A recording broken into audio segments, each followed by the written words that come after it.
a sound. 2 a.m. love, gotta keep it down. Don't wait around for a signal now. Give me some verb, I ain't talking now. You wanna ride in the 6, you wanna dine in the 6. But when I lean for the kiss, you said I'll probably send you some pics. And I'm like, hell nah. She's an artist, a cartoonist, a Guinness World Record holder, a sculptor, and more. Appreciated by our nation with a national award, Rebecca Taylor has been a true inspiration to many young men and women across the globe. We are humbled to have her on our show and share some of her most lasting experiences through this journey in time. Like Rebecca, each young girl and boy has the potential to expand themselves. Let's share this reminder that expansion truly begins from within, and society's standards or expectations has nothing to do with the quality of your expansion. So when a person has received as many awards and recognitions, we understand that the motivation can fade. In your case, what drives you to create and share these works of art? Well, to start with, behind the awards and the recognition, it's really been a journey. You know, opportunities have come along the way. It's knocked, and I was the person who answered the door, really. As an artist, things were different because, you know, challenges came at different times, and you just had to address them at that very moment. But I think what really mattered through this entire journey was, I think, the tenacious effort to sort of stay goal-oriented and stay on the path that I chose, really. Also, I think to remain rather persistent at the time that I chose to do a particular project. So whether it was a very large-scale project or something that was very, miniature in terms of, the other projects that I'd taken on, this seemed like the opportunity for me to improvise, for me to sort of work on the go, for me to think on my feet, really. So that's what it was really about. And I think the idea of my motivation not fading was because each of these challenges were different. So with these differences came about, a different approach each time. And I think that's what really, kept me going. And I think that's what still keeps me going. That's what drives my passion, really. It is, I believe, that desire that drives me, a stimulating sense of passion that takes me from one level to the other. It sort of fuels competition, ignites a sort of competitive spirit, and sparks a social connection. I believe the most intriguing part about my journey has never been the end result, but I believe the journey in itself. I have always been process-oriented, never conforming to the conventional. It was always about drawing strength from within and to overcome a hurdle, an amalgamation of self-belief, drive and passion. It was about being able to visualize the bigger picture and working tirelessly to make it a reality. I believe hard work is key. It's the essence of every person who has been successful in the past. All right. So being a woman artist as you are, what are some of the common perceptions you've observed from people who've seen your work or received your work, your art? Okay, so in regard to being a woman artist, well, I wouldn't say that my work has been gender-based, really.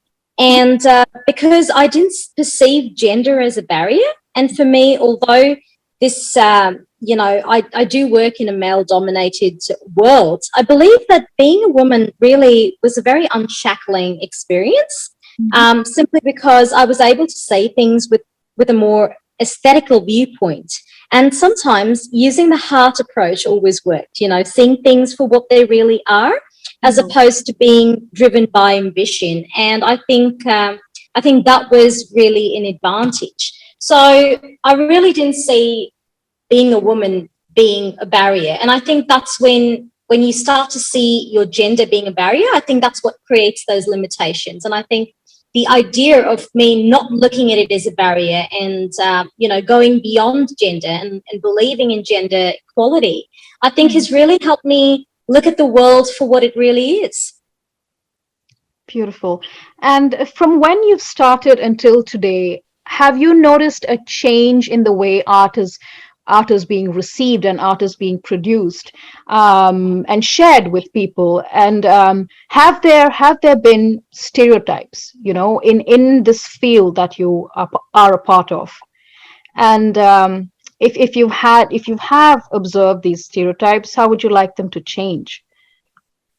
Well, to begin with, art for me started at a very early age. And when I say early age, I'm talking about, right from being a toddler, because, art was everything to me right from a child. I couldn't be anything else but creative. And it came to me very naturally.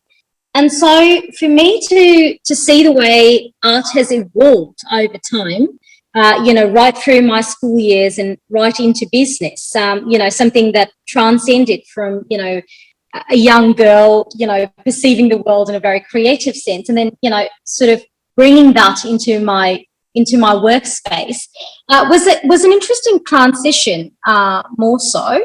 And yes, I have seen a bit of stereotyping in terms of, what's conventional and what's unconventional. Mm-hmm. But I think over time, art has evolved, and I think people over time have evolved with the idea that art can be different, art can be seen differently. It's more really like a process as opposed to something that's set in stone.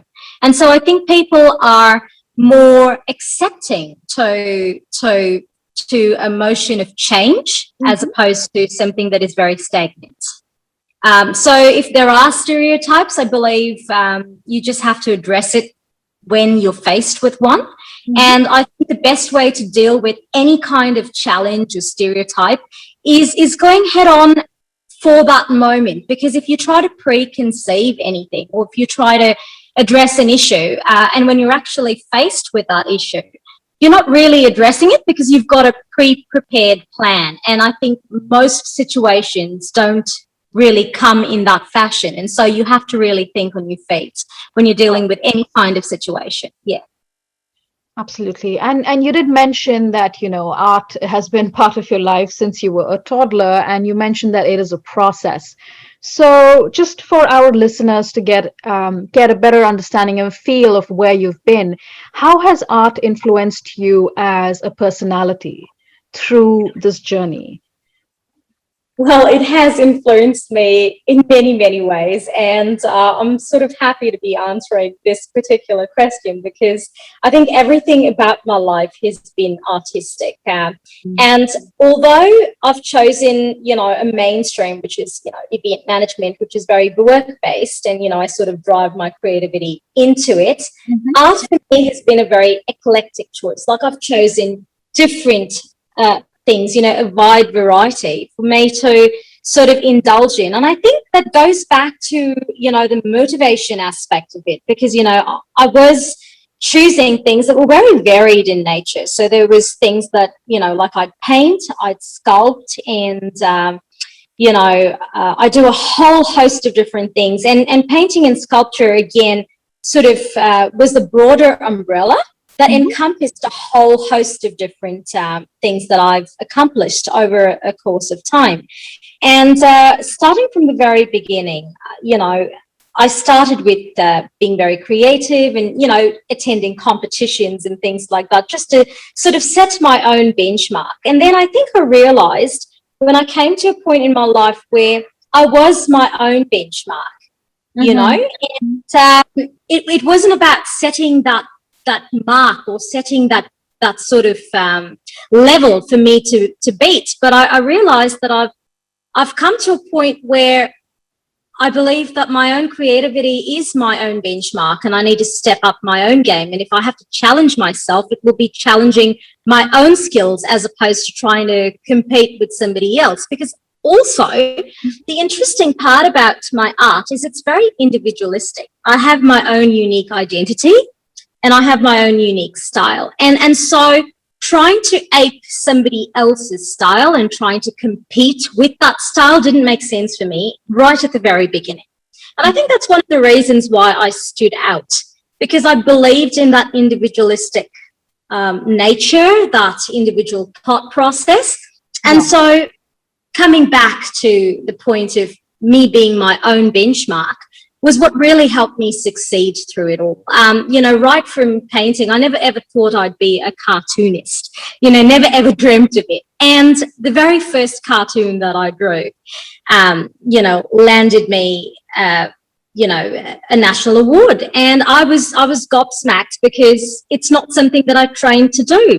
And it comes back to the idea of, challenges and, sculpting. I never formally trained as a sculptor, but then, here I was receiving a Guinness World Record for my wax sculpture. So, there has been challenges along the way. Right. And I addressed it with that very individualistic sort of sense of perseverance, to stick to your goal, be driven, and at the same time, look back at what really matters to you in the long run. And that's how I've really taken art from, right from being a toddler to, my adult life.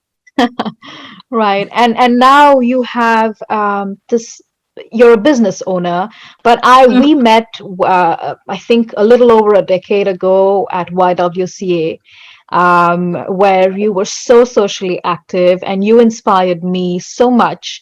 So from then to now, how have you grown to manage and keep that life also as part of your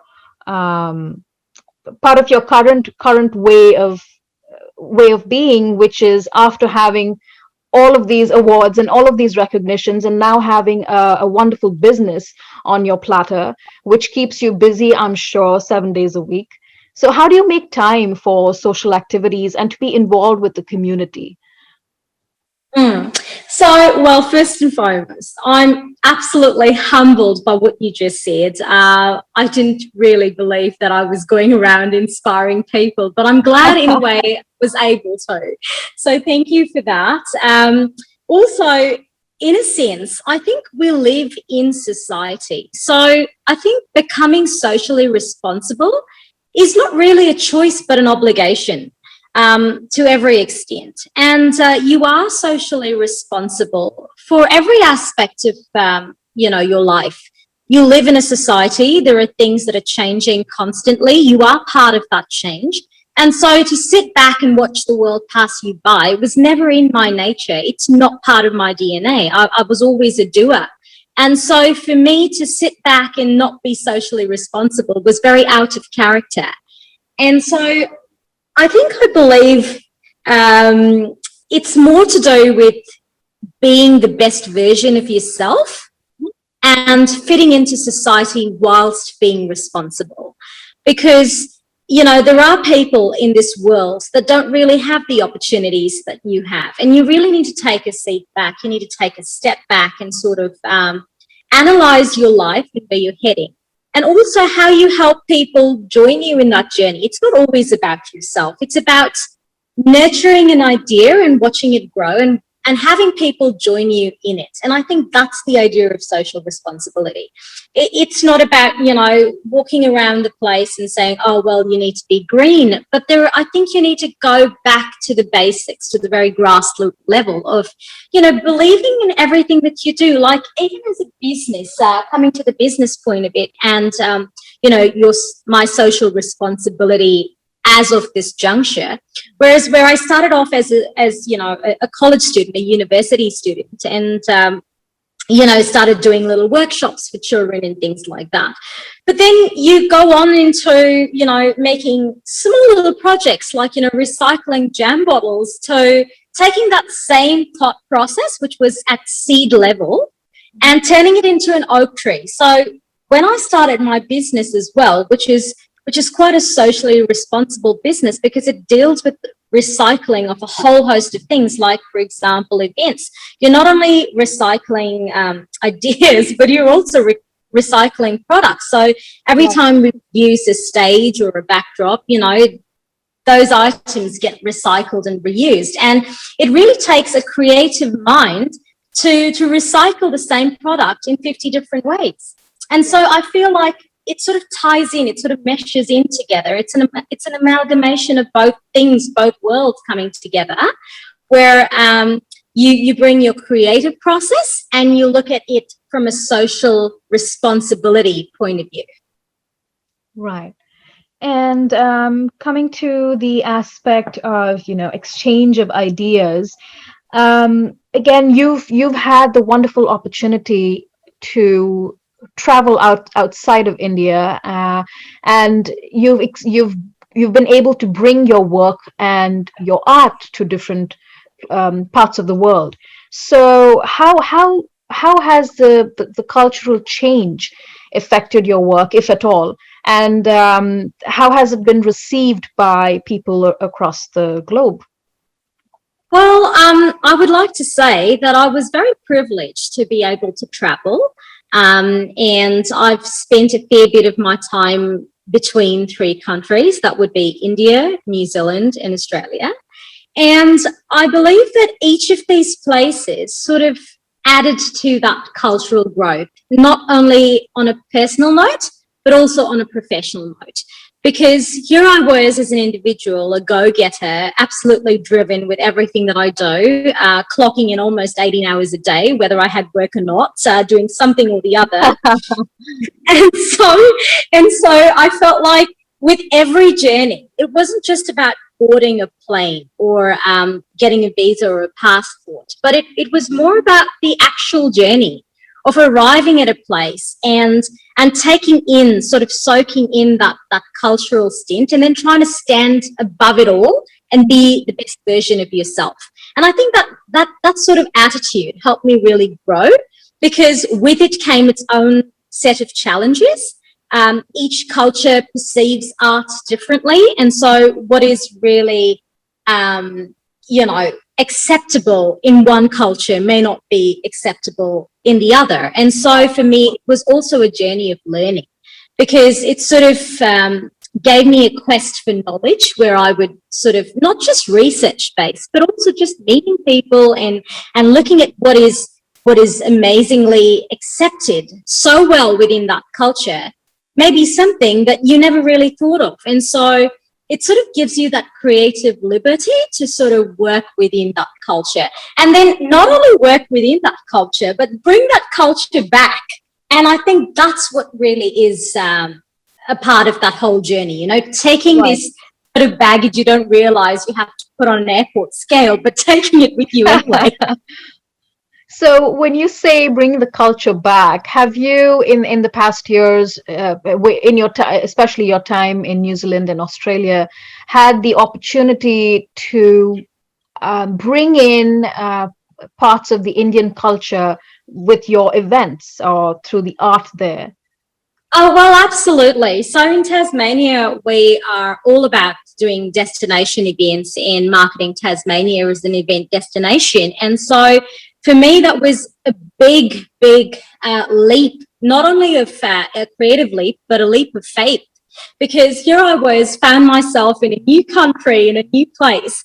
And suddenly I felt very nostalgic about, bringing everything that was iconic about India into Tasmania, because it's a new cultural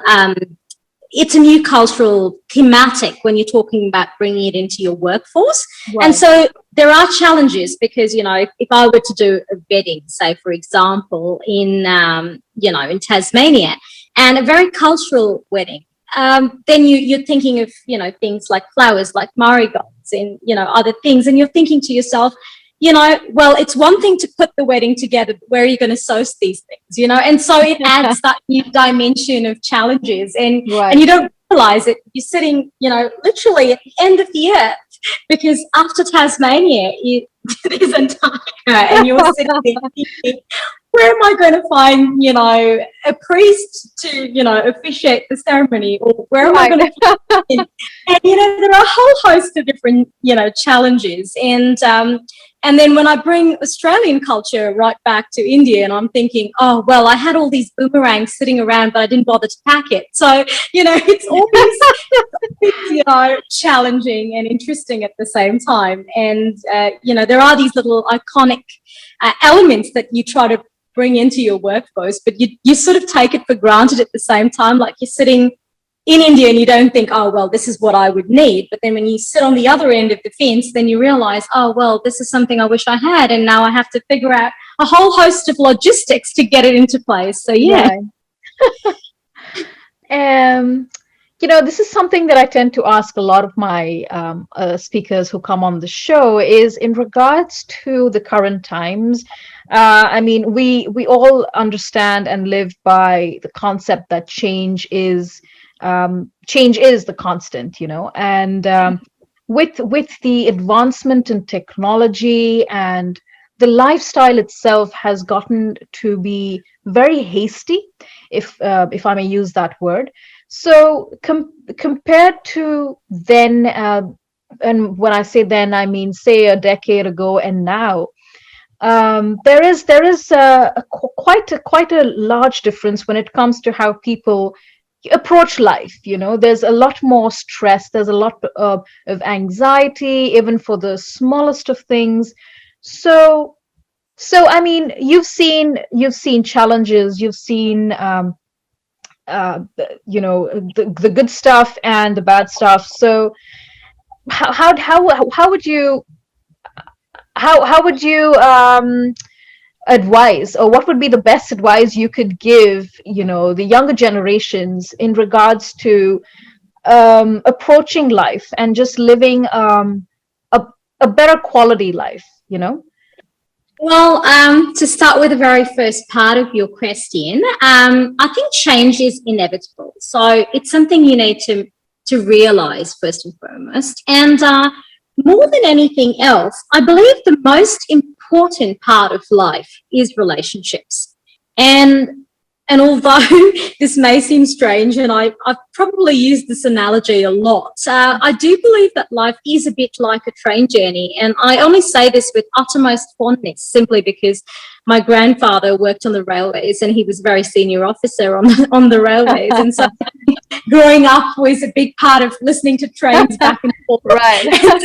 and so this is where that analogy stems from. And the reason I'm saying this is because I think people don't realize, in all of this haste, hustle and bustle, mundane manic that most of us are faced with, we realize that there are people who join you on this journey. And it's very much like a train journey where you don't have a choice with the people who board the train with you.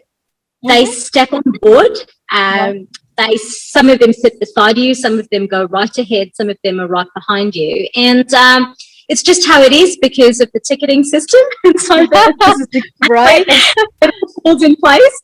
And there are some people who journey with you to a certain destination, and then they need to hop off because that's where their station has arrived and they need to hop off. And there are some people who journey with you till the end. And so understanding the essence of that relationship is very important because you need to savor that relationship, whether it is for a very brief period or whether it's, for a long extended period of your life. And there are some people who will journey with you right to the very end.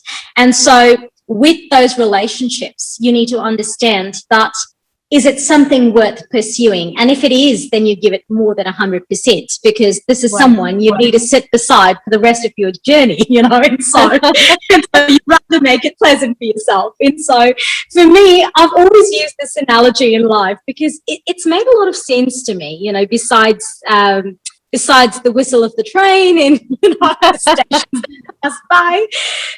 It has been a very exciting analogy as well because, you look at someone and you decide in those very 5 minutes that you've met with that person, are you going to talk about the weather in English tea or are you going to take this relationship forward? And if you are going to take that relationship forward, then it's worth investing in it. And so for me, I believe that any age group, whether you're younger or older, or and if you look at the life expectancy of people these days and with the pandemic and everything else, you don't really look at your lifespan as a good 70 or 80 years. Anyone can pass on at any given point in time. Right. And so I believe that the value of every day, the very present, is much more valued than the past or the future because you're there in it. And if you try to look towards the future, then you forget about living in that present moment, and the moment just passes you by. So I believe that with any generation, whether you're an older person or a younger person or someone who's just getting into life and sort of settling in, just putting your baggage in the overhead compartment,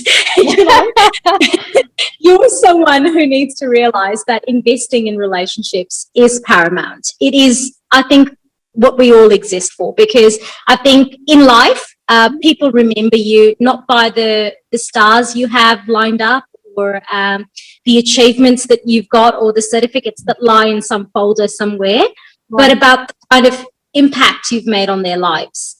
And I think that for me is paramount. It is the most important thing that has ever been something that I've always put as, my front forte. It's always been ahead of me, because I've always looked at relationships as something that is value above and beyond, and everything else will fall in place. Absolutely, I completely agree with you. And it's, the most basic thing which people, given the the pressures from society and peer pressure and whatnot, there are so many angles to that right now. It's just unfortunate that they've got to really figure out ways to live through Google, which can be done in the most simplest ways, just by understanding the essential aspect of relationships in one's life. Well, I have to agree with you on that one, because I feel like sometimes, people lose the simplicity of life. And yes, there is technology, and yes, you have to be in sync with the times. But at the same token, you need to realize what's really important to you. And so if I had the opportunity of spending time with someone, I'd rather do that than FaceTime. And I feel like, yes, technology can be used to its advantages, but at the same time, you need to go back to your basics, because what happens in a world when everything fails, when technology fails, or you have power cuts, or life doesn't come to a standstill now, does it?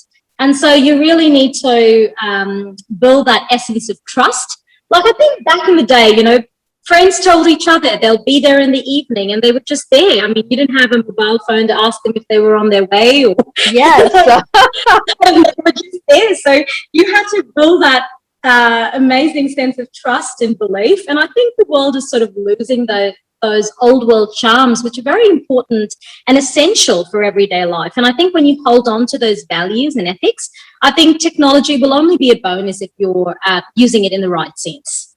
Absolutely. We've coming to the last bit of our program. I don't want to keep you too long, because I did mention that I will take only so much of your time as well. Having mentioned the pandemic, you did mention that you were you were stuck in India. You did come for a visit, but how has the pandemic affected your day to day, if it has at all? And what would you like to say to the people who really are struggling out there and need a light of hope, maybe? Well, the pandemic, to be very honest with you, has affected all of our lives across the globe, internationally, and in so many ways, devastating ways. And I think through the pandemic, yes, I did come in for a 10-day business trip, and then ended up staying here for almost a year, and still waiting for the borders to reopen. And so, yes, it has been a very anxious, nerve-wracking time for me on a personal note. Yeah. But then I do see that there are a lot of people out there who've lost lives, who've lost family members, who've lost people who are near and dear to them. And at the same token, they've lost, for us as well, we've lost our business over the past year, and we've still had, a very difficult time coping with this whole thing. But for me, on a personal note, I think I used this time very well. I'm very pleased to say I used it very well. I had all the time. Suddenly I found myself sitting back and saying, hang on a minute, I've got all the time in the world to pursue all those things that I grumbled that I did not have the time to pursue. Right.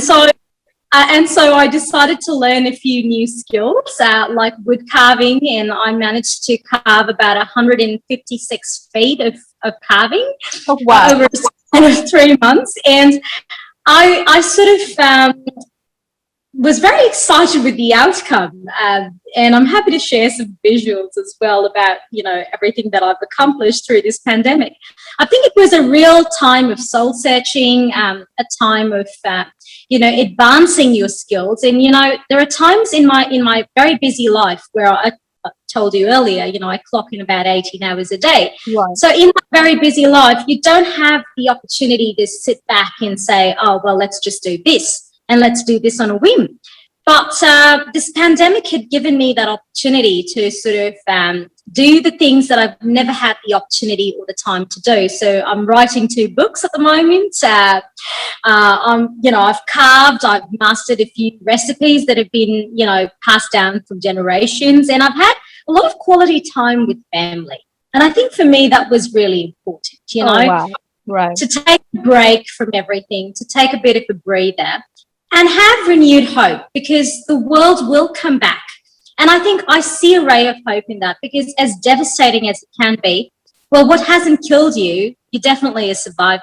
And if you're a survivor, then you will survive. And the pandemic has come, and I think it's still very much rampant, but I think there will be a moment where it will pass. And I think every storm has passed, you know, back in the day. And so this one will too. You know, there has to be an end to this storm. And I definitely see the horizon. I definitely see that light, you know, that silver lining. Yeah. I definitely see it. It's just that it's a question of time, and you just have to be patient and be the best version of yourself. And I think that's the best way of coping with this, you know, stay responsible, but at the same time, don't lose hope, don't lose faith. Absolutely. Well, Becky, it was lovely having you on the show, and thank you so much for making the time to be here. Well, it was a delight. Thank you so much. Like I said, I'm humbled and honored. I look forward to your videos. In fact, I do have a few links to the YouTube one, but I definitely will look forward to what you have to share, so we can share it with our viewers as well. Absolutely. It would be a pleasure. Thank you so much. Thank you. Here's a little something inspired, a little something to share. A quote by Alan Cohen, author of over 25 popular inspirational books. And he says, personal growth is not a matter of learning new information, but of unlearning old limits. Until next time, stay safe and spread the love. I want that cruel love, body on my, losing all my innocence, yeah, body on my, diamond on my innocence, yeah, body on my.